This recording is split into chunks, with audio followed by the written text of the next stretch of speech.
and wanted to just reach out. I've been thinking about you and your role, and excited for the new year. And I thought maybe I'll put something together here, and then share it, and also invite feedback, because I'd like to be helpful, and also help help me help you, and learn together as you enter into the new year and your new journey. So thought let's kind of sit down here and have a coffee chat, and there's a lot of options going forward for you, and there's so many inputs you're going to get, and so much going on that I thought I would share just some perspective here. So one of the things that when you start out and start looking at engaging, it comes down to action. And I think for me, it's hard sometimes to remember what engagement looks like, because so many times it's just one way where people ask me for stuff. But truly engaging in the business, and truly engaging to create something new, and engaging with others to produce, outcomes, is the new the new normal, and it's really hard. So what are some actions that you're going to have to take? Well, you're going to have to make a lot of decisions. Those are actions. How you allocate your time. Um, the When you put fingers on keyboard and you write an email, or you create a PDF or a PowerPoint, that's taking action. When you articulate and somebody asks you, what's your mission and charter? um, the work you've done before they ask you that, and then the work you do to clarify and polish that, that's taking action. And I was talking to Scott, and the number one thing that he keeps saying over and over again is, there to be successful in sales enablement, you have to have a solid underpinning. And he will flat out say, if you don't have the underpinning to be successful, you won't be successful, period. So what does it mean to have the underpinnings of success, especially when we think about orchestrating and being an orchestrator? What does it mean? What are the underpinnings of orchestrator? What are the underpinnings of orchestration? What's the underpinning of sales enablement that creates that foundation for success? You know, what are you producing right now to get ready for next year, right? So a lot of that comes down to how you would answer this Zen question. And I think at the end of a calendar year in the holiday season, it's a great time to ask this question and take some stock and reflect, and build out the plan for next year. Also, when you look at all the changes that are happening in your world, it's a perfect opportunity to get ahead of setting expectations and managing inputs, and providing value. So we look at outcomes, and Scott built this when he was at Forrester in the late 2000s, and it was built through a lot of executive back and forth. And I went to some of those meetings. There was this one meeting where he was talking about this outcome, this idea of an outcome with the marketing team. And everybody says they drive outcomes and we should focus on outcomes, but what is an outcome? And got into some really interesting arguments, because it's like, well, everybody knows what an outcome is. Okay, well, what is it? So as you look at your role, how would you answer? And this is a bit of a pop quiz on purpose. How would you answer? What's your achieved end state?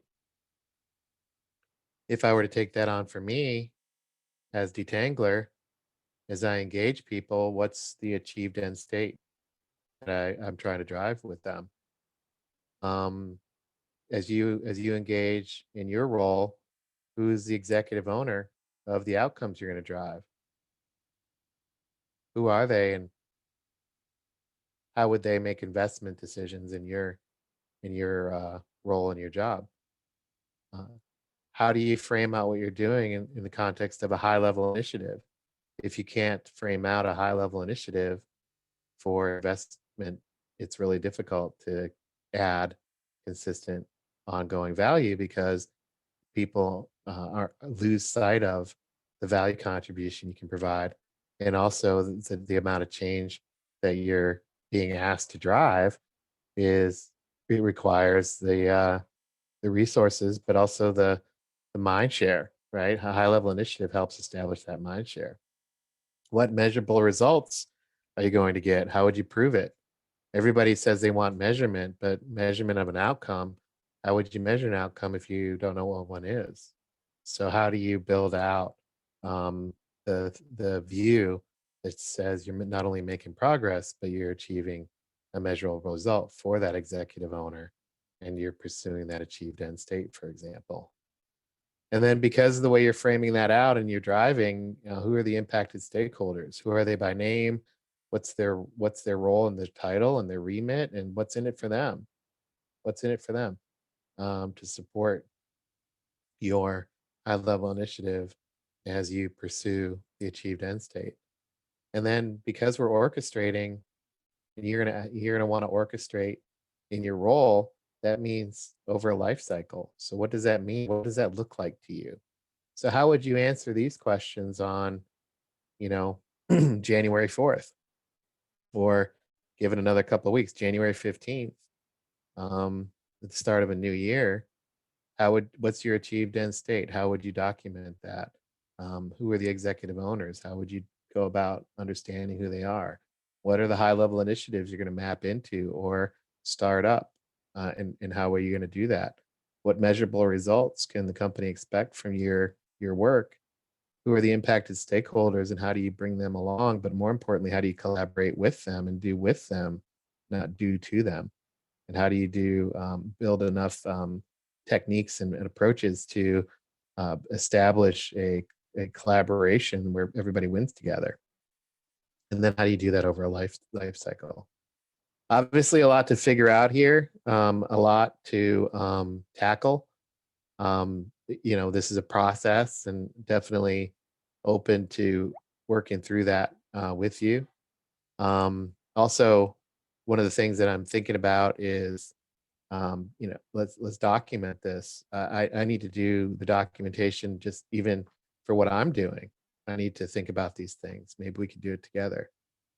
Um, we put this together in the webinar, and Scott talked about it in a lot of different webinars, and I use this as a recap of all of the Inside Sales Enablement podcasts. These are the attributes of an orchestrator.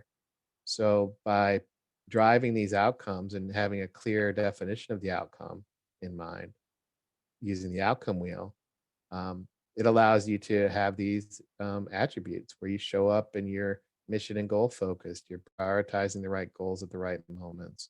You're guiding the narrative by confronting reality. You're driving results by design, not effort.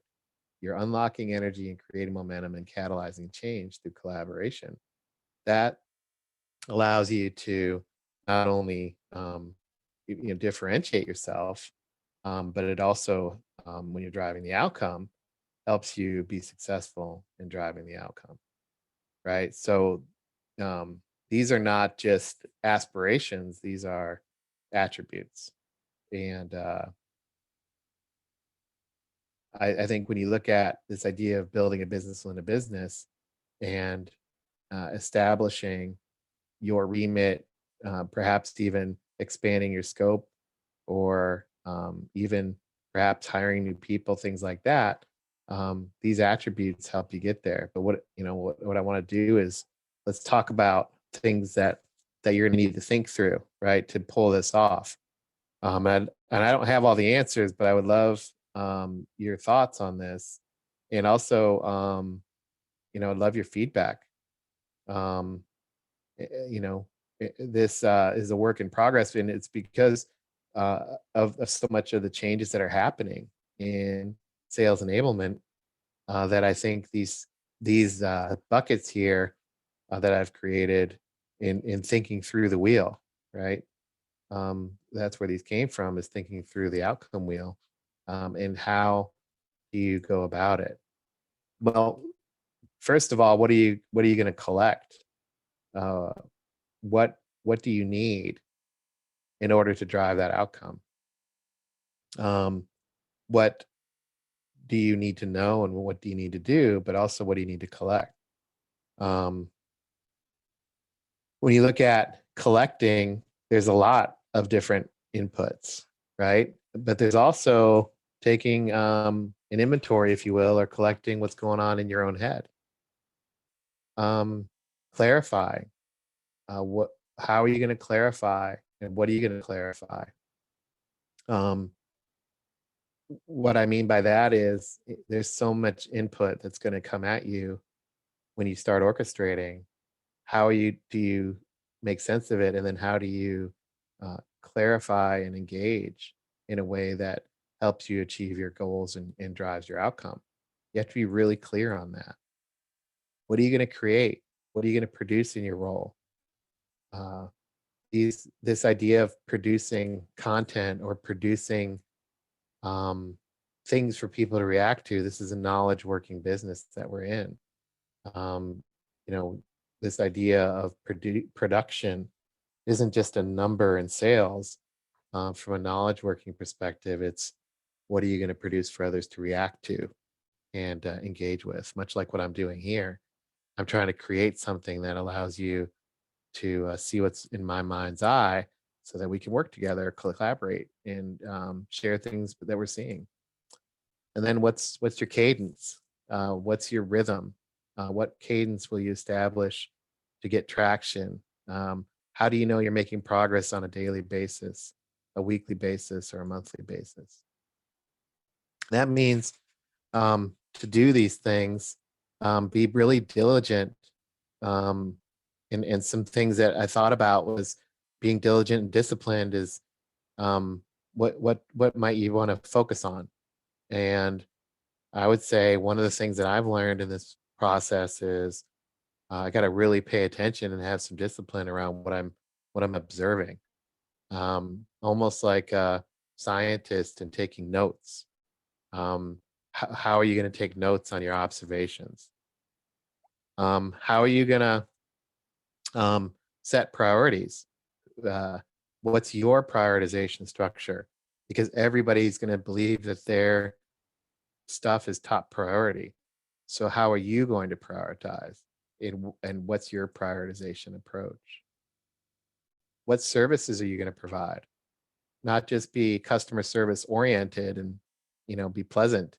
I'm talking about value added services. What services will you provide? What will you produce? And also, what outputs will you create? And what interactions will you have, so that people, when they see you, they think about the service you provide, not whether or not they like you or not. That's a nice to have. But how do you they when they see a meeting with you, why are they taking that meeting, and what are they going to get for it? And that ties back to the services you provide.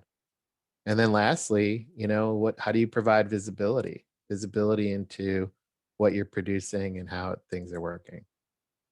And when you do these, and think about driving those outcomes, and you think about um, taking a disciplined approach to your observations, being diligent about keeping your assumptions in check, working through what your priorities are, defining your priorities and having others weigh in on them, thinking through what outputs you'll build and what interactions you need to create with others, and how that might roll out as a service, and being clear on who consumes or participates in that service. How are you going to sell that service internally? Who's involved, what's involved, et cetera. And then how do you provide visibility, not only visibility into your task list, but more importantly, the visibility into the traction that you're getting. And all of that means, that's how you show up.